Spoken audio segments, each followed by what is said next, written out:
Hello, I'm Dave Rude, Executive Vice President of DT Energy Resources. Safety and environmental compliance are core values at DT Energy. We are committed to protecting our employees, contractors, and the environment at all of our facilities. Our expectation is that every employee and contractor will follow all safety rules and environmental policies. Please listen carefully to the following information. If you have any questions, don't hesitate to ask your supervisor or plant management for clarification. I appreciate your help keeping yourself safe.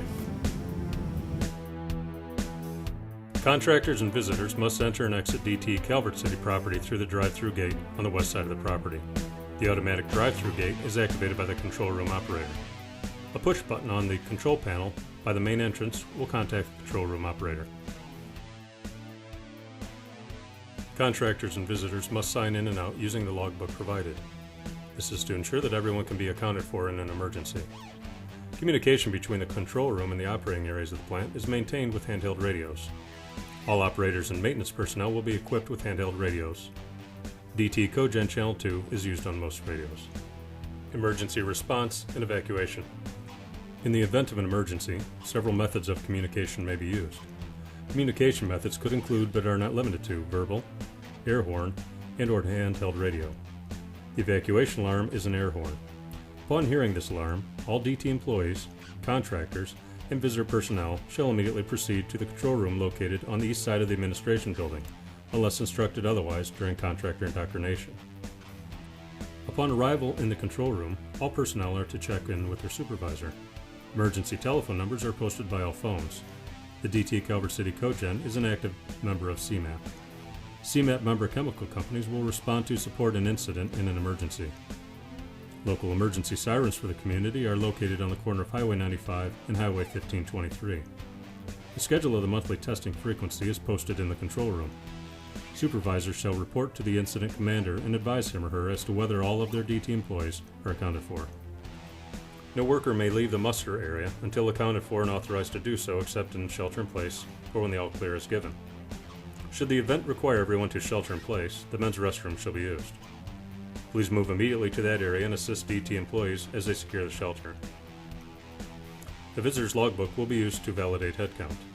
It is imperative that the contractors and visitors stay in assigned areas while at the DT Calvert City facility. If it is necessary to evacuate to a more remote location, consider weather conditions along with wind direction. All boundary fence line man gates are locked. Red lock boxes are mounted nearby each gate and contain a key to each man gate lock. Hazardous substance releases may include breaks in the steam path or releases of various chemicals. In the event of hazardous vapor release, immediately exit upwind and notify the control room as soon as possible. A windsock is located on top of the gas turbine package. The railroad has the potential to greatly impact DT facilities. It borders DT Calvert City on its south and east boundaries. Derailment involving hazardous materials or chemicals could be a danger to employees and contractors and require the evacuation of the site. In the event of a fire, employees are authorized to attempt to extinguish the fire if it is in its initial stage and can be done using a portable fire extinguisher.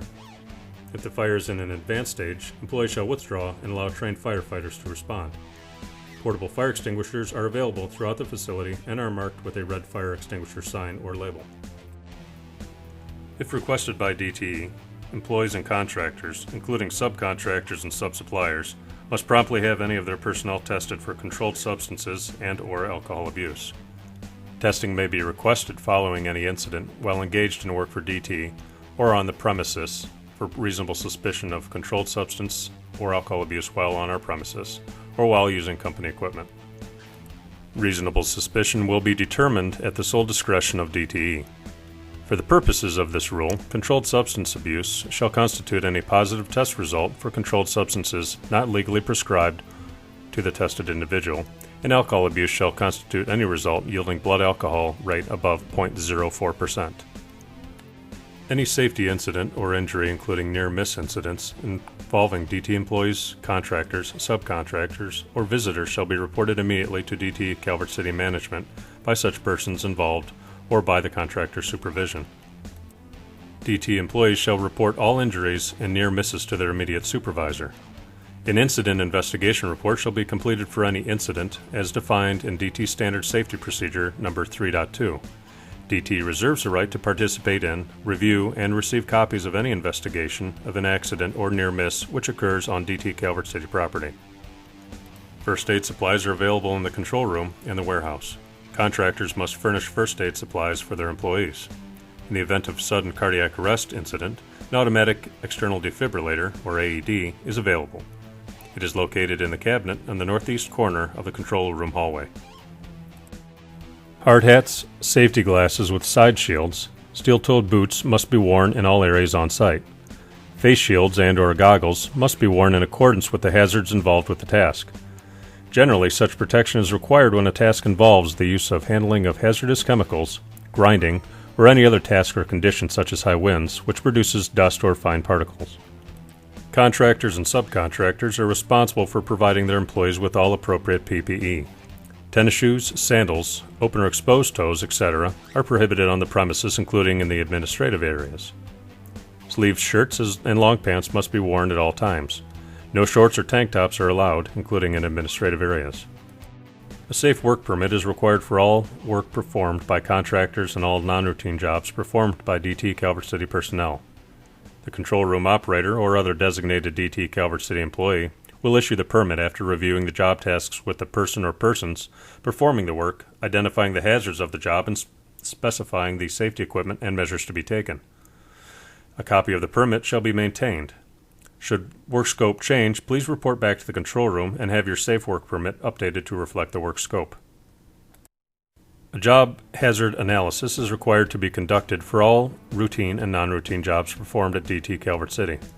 JHAs will be done on a priority basis, with those jobs presenting the highest risks completed first. Contractors will conduct a JHA and provide it to the control room operator prior to starting a job. A hot work permit is required for all welding, cutting, grinding, and other operations which produce a flame or sparks, except in designated hot work areas. The control room operator will determine if a permit is required and is issued along with a safe work permit. A safety harness and lanyard must be worn by any employee or contractor working more than 4 feet off of the ground or other platform where guardrails have not been installed or to prevent a fall. Personnel performing construction work must wear a harness and lanyard when working 6 feet or more above the ground or other work platform. This includes work performed while standing on a ladder. Shock-absorbing lanyards or retractors shall be used to limit falls and reduce their impact on personnel experience at fall. Safety harnesses and lanyards must be inspected before each use. Anchor points to which lanyards are attached shall be designed to withstand 5,000 pounds of force and should be attached to substantial members of the support structure or major piping at least 6 inches in diameter. In no case shall personnel tie off to handrails, electrical conduit, or other anchor points that has not been evaluated by a competent person. Personnel using an area lift shall wear a harness and shock-absorbing lanyard or fall restraint device whenever the lift is in motion or operating above 6 feet from the ground. Metal ladders are prohibited at DT Calvert City due to their ability to conduct electricity. Ladders must be inspected before use to ensure that they are in good condition. A ladder with the missing or broken parts should never be used. When using a step ladder, the highest step on which anyone should stand is the second one below the cap. Extension ladders should be secured to a fixed anchorage with properly rated rope. Housekeeping is a fundamental, necessary activity and will be performed by every employee and contractor working at DT Calvert City. Work areas, passageways, stairways, and all other areas will be kept free of debris, equipment, and materials. Appropriate trash containers will be provided and used for disposal of scrap materials, trash, and other generated debris. Liquid wastes such as paints, solvents, thinners, oils, greases, and any other material or containers which have held such liquids or hazardous chemicals will be disposed of in accordance with the hazardous waste procedures, regulatory requirements, and properly disposed of. Do not pour anything down drains. Generic MSDS labels are available to identify any material not in its original container or package. Employees and contractors shall take measures to safely control all hazardous energy sources prior to performing service or maintenance on any equipment. Energy sources may include electrical, mechanical, steam, high pressure, gas, and stored energy. Contractors as well as DT employees must adhere to the DT Calvert City lockout tagout procedures. The contractor foreman or lead man will sign on to the lockout form. DT Calvert City production technicians who have received training as an authorized person in accordance with OSHA Standard 1910.147 will hang and remove all locks and tags.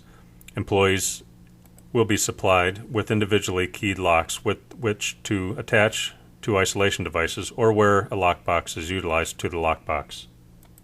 Contractor foremen or lead men shall affix their personnel lock to the lockbox after inspecting the isolation points to ensure that all of those affecting the equipment to be serviced have been locked out. Prior to starting work, the DT production technician shall verify that all energy sources have been isolated by attempting to operate the equipment. This is accomplished by pushing the start button on a pump or motor, attempting to open a valve, testing an electric circuit with a voltmeter, i.e. performing a live-dead live test. Stored energy must be eliminated by bleeding off pressure, purging a line or vessel, discharging electrical energy stored in capacitors, blocking elevated parts, stopping rotating flywheels, and venting gases, etc. Electric shock and arc flash blast hazards are common in industrial environments, especially so in power plants. In an effort to eliminate and/or control such hazards, DT Calvert City has established safe work practices for employees and contractors working on or near electricity. Only qualified persons may work on or near exposed energized parts of electric equipment operating at 50 volts or more.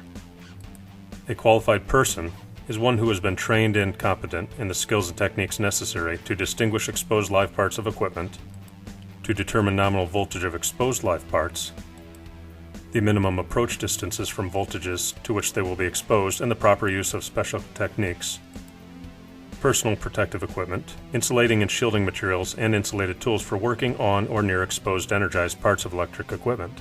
Employees and contractors shall wear work attire appropriate for the electrical risk, shock and/or arc flash to which they will be exposed. Rings, bracelets, necklaces, and other conductive items shall be removed when working in close proximity to electricity. If work is to be performed near overhead lines, the lines are to be de-energized and grounded or other protective measures taken. When cranes, boom trucks, man lifts, and scaffolding are used, personnel shall watch for overhead hazards. Contractors shall provide a qualified observer. Safe working distances around energized equipment must be adhered to at all times. Electric tools and equipment are to be UL approved and in good working order. Ground fault circuit interrupters, GFCIs, shall be used with portable power tools, lights, extension cords, etc., and checked before each use. A confined space entry permit is required before doing any work in a permit-required confined space. Permits are issued by the control room operator. Contractors performing work in permit-required confined space areas shall submit a copy of their permit-required confined space program prior to beginning any confined space work on DT Calvert City's premises.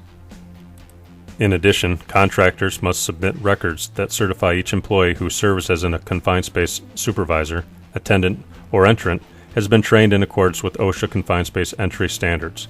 Contractors are also required to provide their own rescue services, monitoring, and other equipment. DT Calvert City uses a variety of hazardous materials in its operations. They include water treatment chemicals such as sodium hypochlorite and sulfuric acid, various lubricants, corrosion inhibitors, and numerous other products. Contractors also bring hazardous materials onto the site. All employees and contractor personnel should be aware of the hazards associated with the materials they use and be trained on the appropriate safeguards to be followed while using them. Contractors are responsible for limiting their own personal exposure to hazardous substances by following safe work practices and wearing appropriate personal protective equipment. Contractors bringing hazardous materials onto the site must notify DT in advance and provide safety data sheets for all such products before bringing them onto DT property. DT Calvert City representatives will inform you of the hazardous materials which are particular to the site and which you are likely to encounter. Safety data sheets are available in the control room for employees or contractors wishing to review them. Hazardous materials, spills, or release shall be immediately reported to your work supervisor. Contractors are responsible for the removal of all hazardous materials that they have brought onto the DT Calvert City property or are subject to being back charged for disposal costs. Before beginning work on site, contractors shall provide DT Calvert City with a copy of their required injury and illness prevention plan. Contractors and subcontractors shall attend an initial startup safety meeting with DT Calvert City prior to starting work.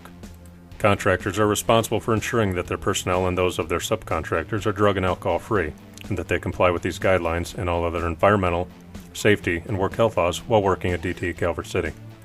Each DT Calvert City contractor and subcontractor shall have a designated site safety supervisor who will be responsible for enforcing all site and general safety rules and procedures.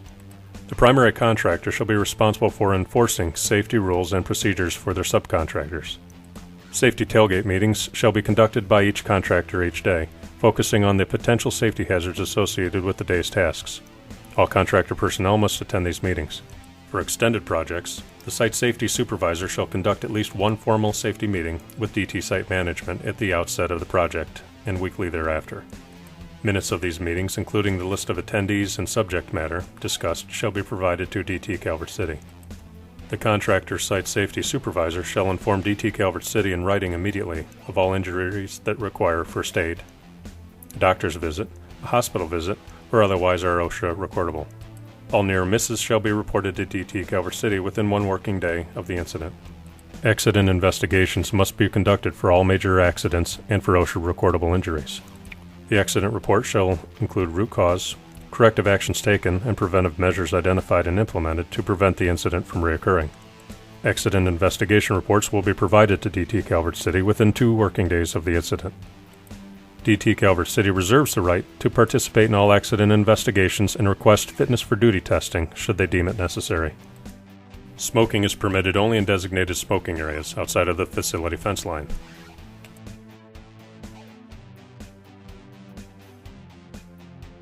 No equipment shall be operated with safety guards, safety devices, protective covers, or coupling guards removed or disabled. Equipment that is not in good working order or not working properly shall not be used.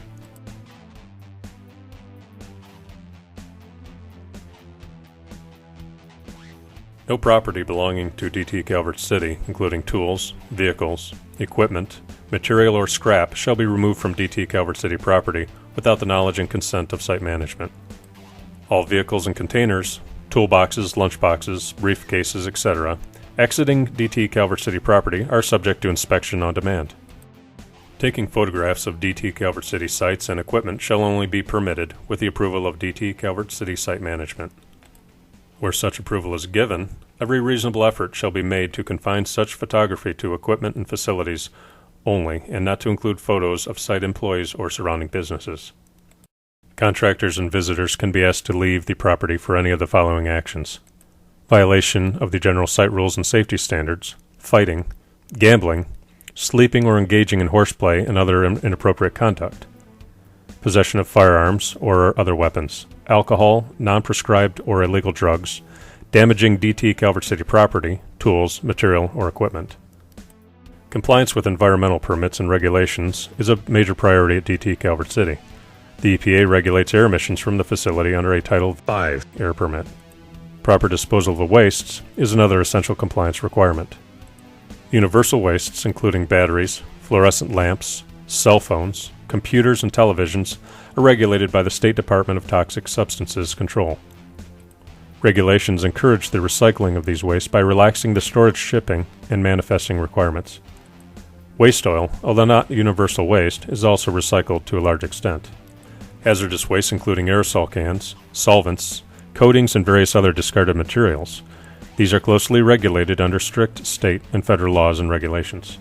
The prevention of contamination of rivers, lakes, and oceans from oil storage and production facilities is managed under the Federal Spill Prevention Control and Countermeasure (SPCC) regulation. DT is required to have an SPCC plan that establishes the engineering and management controls that we will deploy to prevent contamination.